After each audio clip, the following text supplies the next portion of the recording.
नमस्कार, साहित्य, कला और संस्कृति के कार्यक्रम ताना बाना में आपका स्वागत है। मैं हूं मुकेश कुमार।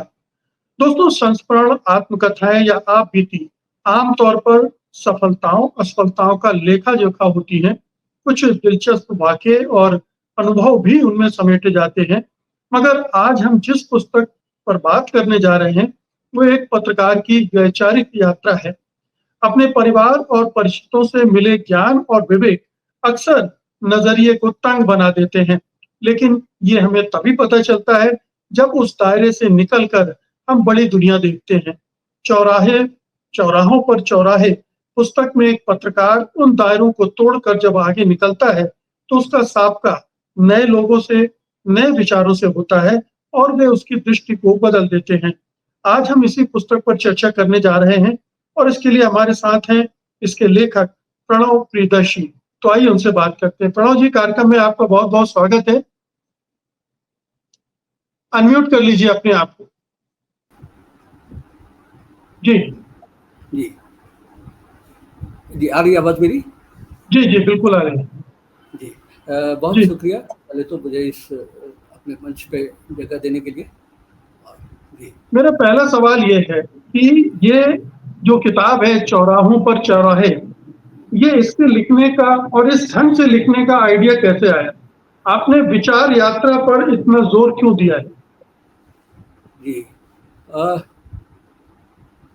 पुस्तक लिखने की जो शुरुआत हुई उसके पीछे 10 साल का जो हमारे देश की राजनीतिक सामाजिक स्थिति है वो है, जिसका जिक्र भूमिका में लेखक की ओर से जो है उसमें भी किया गया है कि पिछले करीब 10 वर्षों से, हालांकि उससे पहले से भी था लेकिन 10 वर्षों से ज़्यादा सघन रूप में है कि अपने पारिवारिक सामाजिक दायरे में हमारी सारी पहचानें जैसे धूमिल हो गई हैं और हम एक व्यक्ति के खिलाफ हैं या उसके पक्ष में हैं। इसी पहचान के आधार पर जो मोदी समर्थक हैं या मोदी विरोधी हैं, ये पहचान इतनी प्रखर हो गई है कि कहीं भी आप बैठें तो इसी तरह का बंटवारा दिखता है। तो इस स्थिति ने मुझे ये सोचने के लिए मजबूर किया कि आखिर लोगों को क्या हो गया है कि हम जैसे तथ्यों से, तर्कों से कुछ लेना देना नहीं रह गया हमारे विचारों का। कि मेरा ये अनुभव है कि मैं उन लोगों को कोई भी तर्क दे दूं, तथ्य दे दूं, लेकिन उनकी ये राय कायम रखती है और वो कहते हैं कि आप ऐसे ही हैं। लेकिन ठीक इसका उल्टा भी है, उन लोगों को लगता है कि हम लोग ऐसे हैं कि हमको तथ्यों और तर्कों से कोई लेना देना नहीं रह गया है। तो इस स्थिति ने मुझे इस सवाल पर सोचने को मजबूर किया और जब मैंने सोचा मुकेश जी, तो मुझे लगा कि ये बात पूरी तरह सच नहीं है। पहले भी ऐसा होता था कि तथ्यों और तर्कों के ही आधार पर हमारी राय बनती थी, ऐसा नहीं था। ये मेरा निष्कर्ष निकला सोचने के बाद। तो फिर मैंने इस पर सोचा कि आखिर वो कौन सी चीज़ें हैं जो हमारे विचारों को शेप देती हैं। तो इस सवाल को सोचते हुए मुझे लगा कि मैं अपनी ही बात सिर्फ कर सकता हूँ। उदाहरण के लिए मैं मुकेश जी की बात करूँ तो मुकेश जी 5 साल पहले किसी विषय पर क्या सोचते थे ये मुझे पता है ना, हो सकता है। और आज उन विषयों पर कैसे सोचते हैं ये भी मैं समझ सकता हूँ। लेकिन मुकेश जी उस बिंदु से इस बिंदु तक आए कैसे, ये सिर्फ मुकेश जी समझ सकते हैं। तो मुझे लगा कि अगर मुझे विचार प्रक्रिया को समझना है या इस पर कुछ कहना है तो मुझे अपना ही उदाहरण देना पड़ेगा। तो इस किताब को मैं रिपोर्टिंग के रूप में देखता हूँ कि जैसे कोई रिपोर्टर है, वो जैसे मान लीजिए क्राइम रिपोर्टर है तो उसकी पहुँच होती है पुलिस अफसरों तक, घटना से प्रभावितों तक, अंडरवर्ल्ड के लोगों तक, और फिर वो सारे फैक्ट्स पाठकों के सामने लाता है। तो मेरी पहुंच थी अपने जीवन में हुई घटनाओं की, उन परिस्थितियों की, उसके मेरे ऊपर पड़ने वाले प्रभावों की।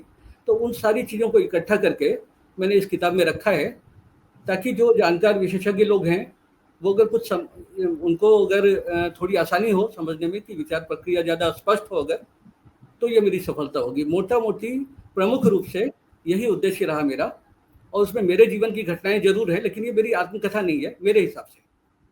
जी, तो आप शुरुआत करते हैं उस समय से जब आप पत्रकार नहीं थे। उस समय जो आपके परिवेश से, आपकी परंपराओं से, आपके परिवार और जो आसपास का वातावरण था, उससे जो आपको विचार मिले, जो समझ मिली, आप उस समय जैसे थे और फिर आपने पत्रकारिता में जब दाखिल हुए, तो आपकी विचार प्रक्रिया कैसे बदलती गई? कैसे-कैसे लोगों से आपका सामना पड़ा? किन-किन परिस्थितियों से आप गुजरे? और आपको एक बड़ी दुनिया देखने का मौका मिला और वो जो विचार आपके बने थे, वो धीरे-धीरे करके परिष्कृत भी हुए और बदले भी और टूटे भी। जी, बिल्कुल। जब मैं पटना तक जो था, वो एकदम अलग था, मेरा माहौल अलग था और पारिवारिक दायरा जो था मुख्यतः वहीं से मेरे अंदर विचारों के बीज भी आए और वहाँ से वो पल्ले मैंने उसका पुष्पित पल्लवित भी हुए। और जब वो दायरा बदला, खास करके मैं दिल्ली जब आया और दरियागंज में जर्नलिज्म का कोर्स करने, फिर जो हमारे साथी लोग मिले, बैचमेट्स थे सारे, और प्लस जो हमारे कोर्स डायरेक्टर थे बालमुकुंद जी, और फिर एक नज़रिया भी बदलना शुरू हुआ कि आप पत्रकार के रूप में अब चीज़ों को देख रहे हैं, जो कि पहले नहीं था। तो इन दोनों चीज़ों ने मेरे विचारों में जो शुरुआती विचार थे, वहाँ से बदलाव की शुरुआत की। एक एक घटना जो जब आप पत्रकार बनने जा रहे थे, उसका छोटा-सा अंश मैं पढ़ देता हूँ, फिर आप उसको एक्सप्लेन भी कर सकते हैं और आगे की घटनाओं से जोड़ भी सकते हैं। उस समय आप पत्रकार बनने जा रहे थे और कोई आपके घर परिवार से जुड़े कोई बाबा थे, जो नियमित रूप से आते थे और आपको ज्ञान वगैरह, उपदेश वगैरह देते रहे होंगे। तो जब उनको पता चला तो उन्होंने कहा, बाबा बहुत खुश हुए, बोले बहुत अच्छा है, पत्रकार की बड़ी महत्वपूर्ण भूमिका होती है समाज में, तुम मन लगाकर काम करना, पत्रकार को निष्पक्ष दिखना चाहिए, इसलिए काम अच्छे से और इस तरह से करना चाहिए कि कोई भी पक्षपात का आरोप न लगा सके। लेकिन अपने मन में अपना ध्येय स्पष्ट होना चाहिए। ये बात कहने की नहीं है, सिर्फ याद रखने की है कि इस देश में हिंदुओं के हित को प्राथमिकता मिलनी चाहिए और हिंदुओं का हित देखने वाली पार्टी कौन-सी है? बीजेपी। इसलिए जहाँ भी मौका मिले, बीजेपी को आगे बढ़ाने की कोशिश होनी चाहिए। हाँ, इस कुशलता से होनी चाहिए कि किसी को पता ना चले। ये आपके लिए एक झटके की तरह है, क्योंकि आप तो सत्य को ही सब कुछ मानकर चल रहे हैं। जी। जी। ये इस बात का उदाहरण है कि विचार जो हैं, वो हमारे जीवन में, हमारी सोच में महत्वपूर्ण होते हैं, लेकिन मूल्य भी आपको उसी दायरे से मिलता है और कई बार मूल्य और विचार टकराते हैं। तो मैं उस समय खुद जो मेरी वैचारिक स्थिति थी, उसमें एक हिंदूवादी जैसा होता है, वैसा ही मैं भी था। लेकिन जो हिंदुत्व के दायरे से मिला हुआ मूल्य ही था, वो ये था कि आप जैसे हैं वैसा आपको होना चाहिए, वैसा आपको दिखना चाहिए। नौटंकी अगर आप करते हैं तो वो तो आपकी मूल्य निष्ठा के खिलाफ है। और मैं पत्रकार बनने बनने जा रहा था, तो इतनी समझ मेरी बन गई थी कि पत्रकार को तो निरपेक्ष होना चाहिए, है ना। जैसे इसी किताब पे एक घटना है कि मेरे पिताजी को, जो शिक्षक थे, उनको कुछ लोग कह रहे थे कि तुम संघ से जुड़ जाओ। तो उन्होंने कहा कि मैं संघ को मैं अच्छा संगठन मानता हूँ, लेकिन मेरी भूमिका शिक्षक की है, अगर मैं उसमें शामिल हो जाऊँगा तो उसका सही ढंग से विश्लेषण नहीं कर पाऊँगा, अगर पक्ष बन जाऊँगा तो ये उधर से मिली हुई शिक्षा थी। तो आपकी मूल्य निष्ठा और आपका वैचारिक जो तर्क है, उन दोनों में अंतर आया। बाबा की बातों से जो मेरे अंदर वितृष्णा पैदा हुई, उसका सोर्स भी वही दायरा था। उस समय तक मैं पत्रकार नहीं बना था और न ही दिल्ली के किसी माहौल से मेरा परिचय हुआ था। माहौल मेरा पटना वाला ही था। तो इन दोनों का टकराव हुआ और मेरी पहली जो वितृष्णा शुरू हुई उनसे, उससे पहले जो था वो संदेह था, ये कि ये ऐसा कैसे कर सकते हैं और फिर संत को ऐसा कैसे होना चाहिए, जो कि आपके मूल्यों के, मानवीय मूल्यों के खिलाफ हो। तो ये टकराव जो है, और हिंदुत्ववादी दायरे में जो कुछ हो रहा है, जो कुछ वहाँ से निकल के चीज़ें आ रही हैं, वो सारी सही नहीं है, ये भी मेरा निष्कर्ष था उसी समय।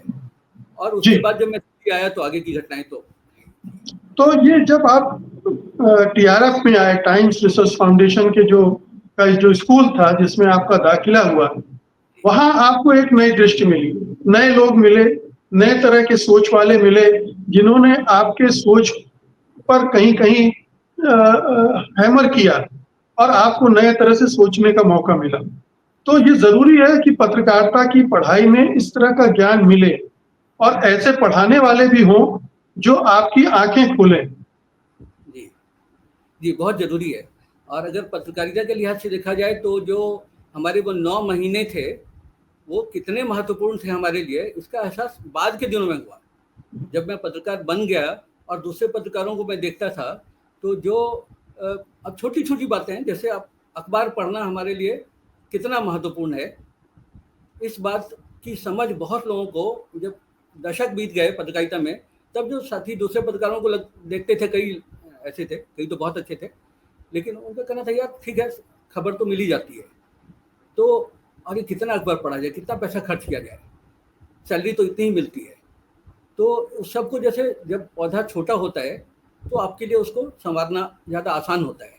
तो बाल मुकुंद जी हम लोग के कोर्स डायरेक्टर थे, बाल मुकुंद सिन्हा, और उन्होंने उसमें एक घटना का जिक्र है कि शुरुआत में झिझक हम लोग को हो रही थी कि यार 800 रुपये तो मिलते हैं हम लोग को स्टाइपेंड, अखबार हॉस्टल में आता ही है, तो हम अलग से 12 के 12 लोग अलग से खरीद के क्यों पढ़ें।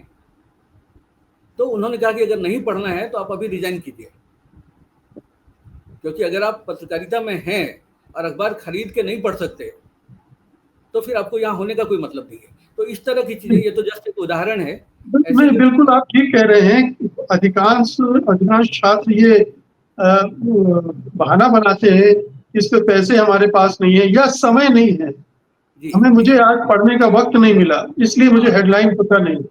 तो हाँ ये जरूरी है कि ये पहला सबक उनको मिले। जी जी, वो कई साथी पत्रकार मैंने देखा है कि वो बहस करते थे कि आप बताइए कब पढ़ें, सुबह उठते हैं तो उसके लिए होता है, वो होता है, वो होता है पूरा।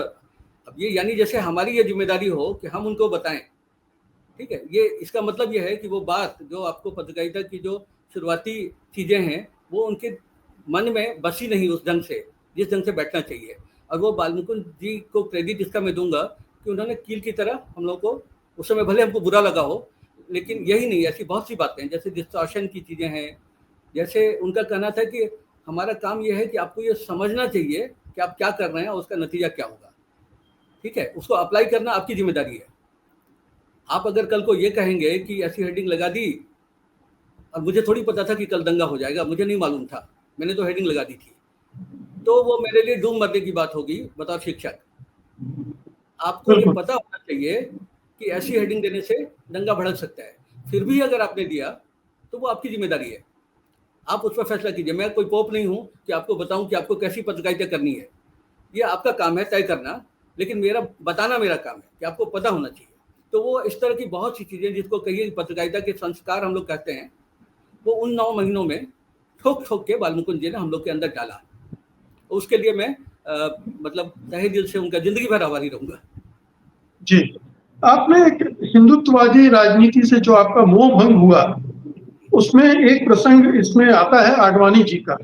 मैं जरा पढ़ देता हूँ अपने दर्शकों के, फिर आप भी उस पर अपनी टिप्पणी दीजिएगा कि आडवाणी मुंबई आए थे और पत्रकारों के साथ बातचीत हो रही थी। उसी के दौरान नरेश कौशिक जी ने एक सवाल किया बाबरी मस्जिद के बारे में, ये तो बड़ा गलत हो गया। आडवाणी जी ने सहमति जताते हुए निराश स्वर में कहा, क्या कहूं मैं, मेरी कैसी स्थिति है, और पार्टी में तो ये हाल है कि जहां जाता हूं लोग पीछे पड़ जाते हैं, मुझ पर इतना प्रेशर है कि बता नहीं सकता। सब कहते हैं आप क्यों नहीं स्वागत करते हैं इस घटना का, आपको स्वागत करना चाहिए।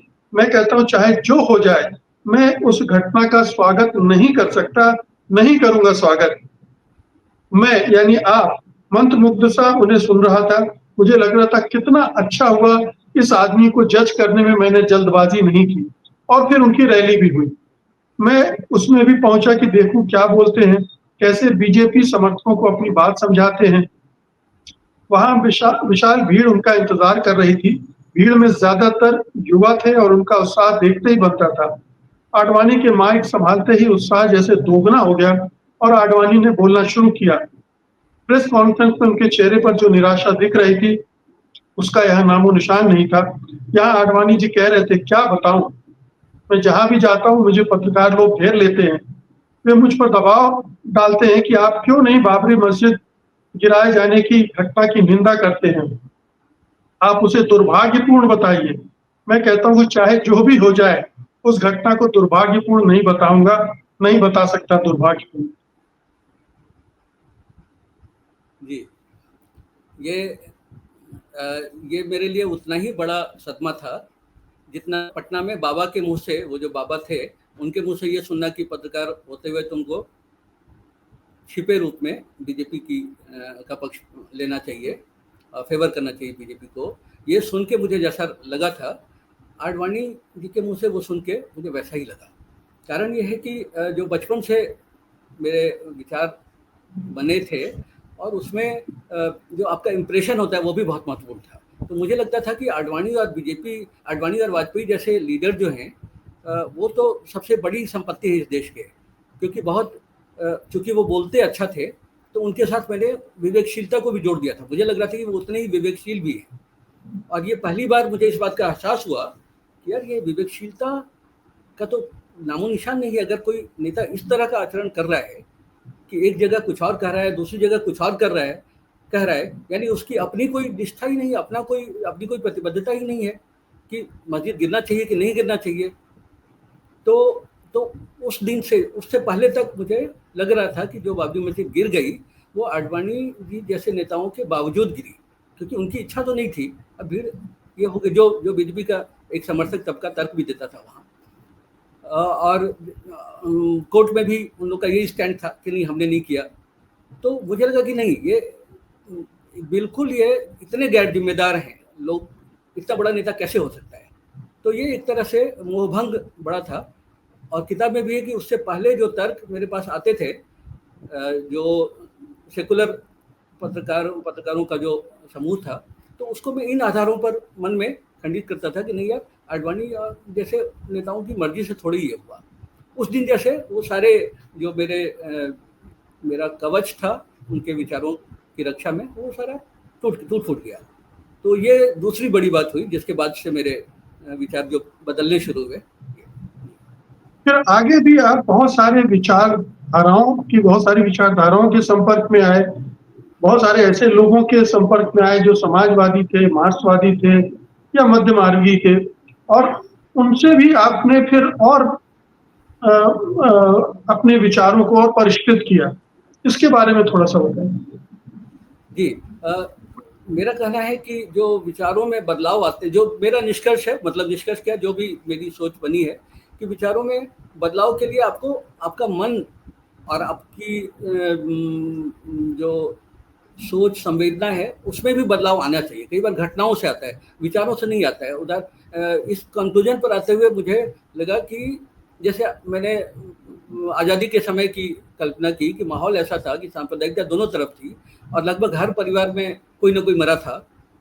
तो जो दुख तकलीफ थी, इवन जो कांग्रेस से जुड़े हुए कई नेता थे वो भी उन बातों से, भले आरएसएस के नहीं थे वो, लेकिन उनसे सहानुभूति रखते थे। और ये पूरा माहौल अचानक कैसे बदला, क्योंकि महात्मा गांधी की हत्या हुई। तो लोगों की सोच, उनकी हत्या जैसी बड़ी घटना हुई और तब लोगों को लगा कि अरे यार, हम क्या सोच रहे हैं, किधर जा रहे हैं। तो ये जो है, आपका मन भी बदलना चाहिए, तब विचार बदलते हैं।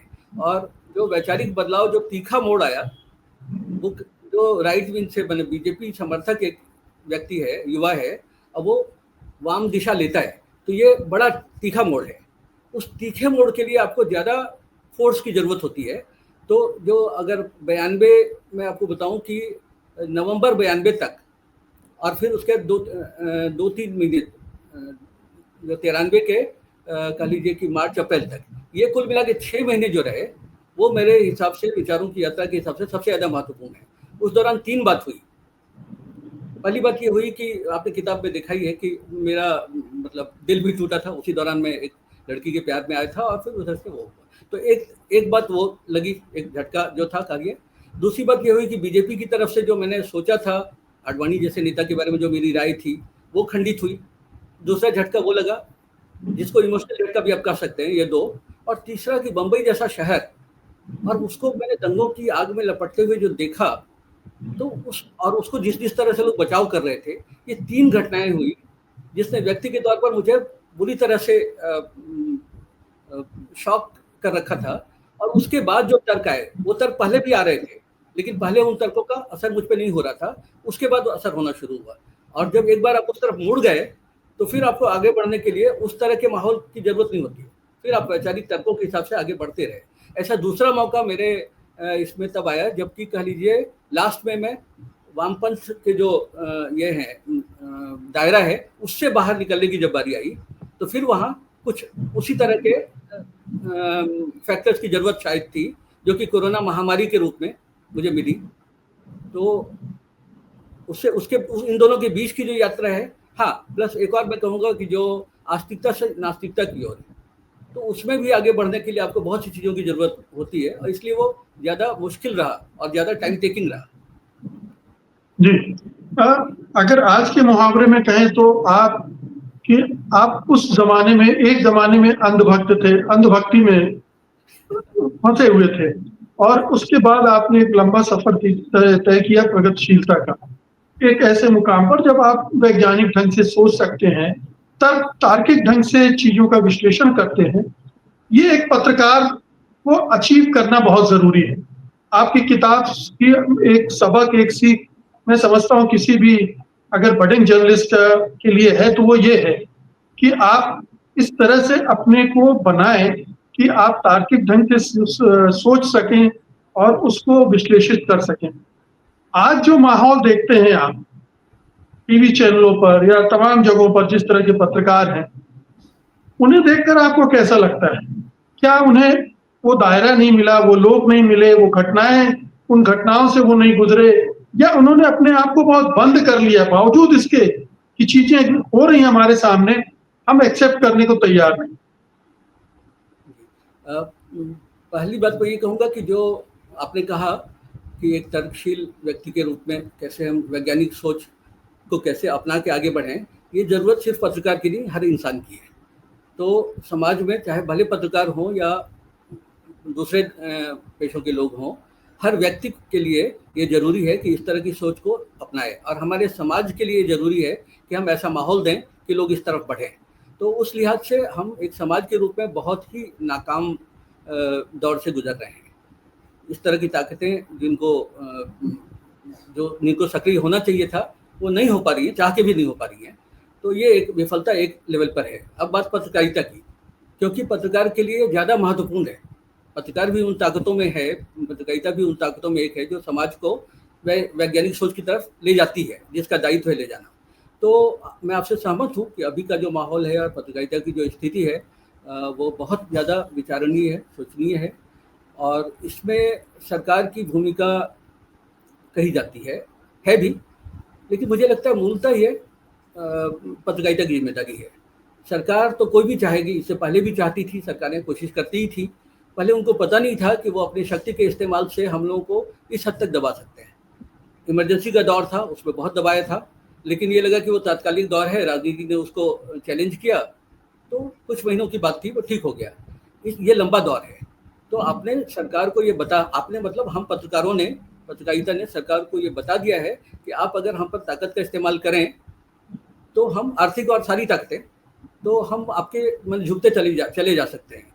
तो अब जो खतरा ये है कि दूसरी भी कोई सरकार आएगी, वो भी हमको ऐसे ही डराएगी। तो ये हमारी ज़िम्मेदारी है कि सरकार चाहे ये रहे, चाहे दूसरी या कोई भी आए, हम अपनी आज़ादी को हासिल करें और अपनी ज़िम्मेदारी को समझें और हर कीमत देके उसको पूरा करें। ये तो हमारी ज़िम्मेदारी है, ये लड़ाई हम ही को लड़नी है, मतलब पत्रकारिता को ही लड़नी है। जी, लेकिन क्या आप ये नहीं महसूस करते हैं कि पत्रकारिता की जो पढ़ाई आपको मिली, वैसी पढ़ाई आजकल नहीं हो रही है? पत्रकारिता में जैसे लोग आपको मिले, वैसे लोगों की बहुत कमी हो गई है, जो नए पत्रकारों को रास्ता दिखा सकें, उनकी आँखें खोल सकें, उनको थोड़ा तर्कशील ढंग से सोचने का रास्ता दिखा सकें। अब पत्रकारिता में भी अंधभक्तों की भरमार हो गई है, इसलिए जो भी आ रहे हैं, वो अंधभक्ति की चपेट में ही रहेंगे। जी, ये खतरा है और ये बात भी आपकी सही है। अब जैसे आप जैसे पत्रकार जिनको मेन स्ट्रीम में होना चाहिए, वहाँ से कई कारणों से आपको आपने अपना स्वर नहीं बदला, ठीक है? जहाँ भी आप हैं, जो करना चाहिए वो कर रहे हैं, लेकिन उसकी कीमत देनी पड़ी।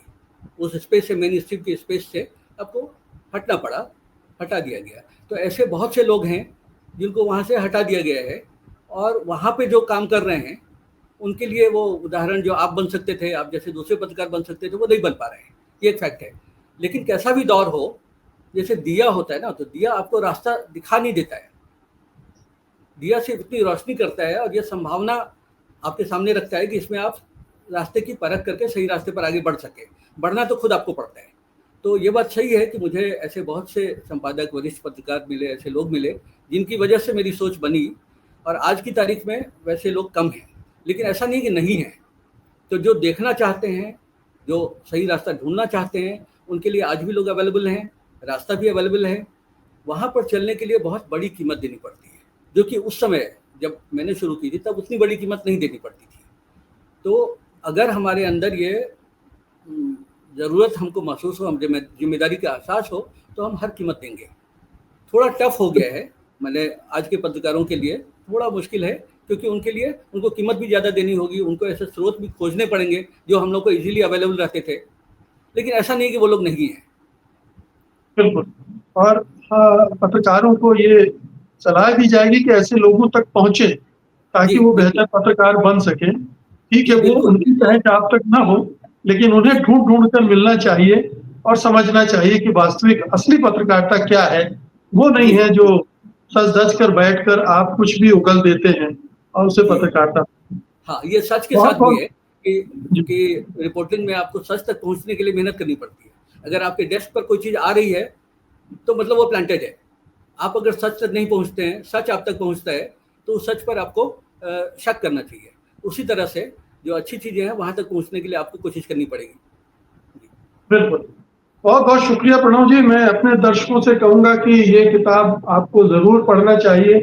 पत्रकारिता और पत्रकारों के बारे में आप बहुत कुछ सुनते रहते होंगे, लेकिन ये पत्रकारिता की से जुड़ी एक किताब है, जो आपको एक नई समझ भी देती है पत्रकारिता की। और पत्रकार इस तरह के भी होते हैं, बदलते भी हैं, अंधभक्त भक्तों की जो जमात है उससे अलग भी है। ये जानने के लिए भी पढ़ना चाहिए। बहुत-बहुत शुक्रिया प्रणव जी। इस चर्चा के जी, लिए बहुत धन्यवाद शुक्रिया। आप बहुत शुक्रिया, बहुत धन्यवाद।